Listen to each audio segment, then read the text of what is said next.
C'est un indicateur qui ne baisse pas. Pire, il progresse. Le nombre de femmes tuées par leur conjoint ou ex-conjoint, 121 depuis janvier, 121 décès.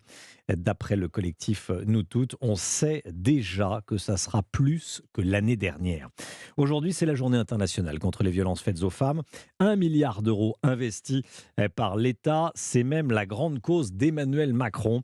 Depuis son premier mandat, le président est à Dijon aujourd'hui pour rencontrer victimes, gendarmes et magistrats. Arthur Delaborde. Bonjour Arthur. Bonjour. L'objectif, Arthur, c'est défendre la politique du gouvernement. C'est l'objectif du déplacement du président de la République. Oui, Emmanuel Macron vient d'arriver dans cette école où des gendarmes sont formés à recueillir des plaintes et à intervenir face aux violences conjugales. Le président va d'abord assister à une mise en situation, une simulation dans laquelle des élèves doivent prendre en charge les victimes et l'auteur de violences intrafamiliales.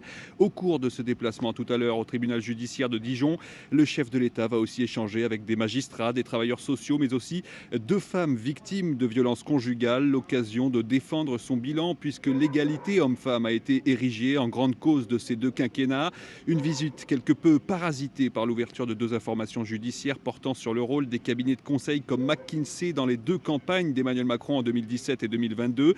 Et c'est d'ailleurs ici même à Dijon en mars dernier que celui qui était encore président candidat avait tenté de clore la polémique sur les dépenses du gouvernement en prestations de conseil.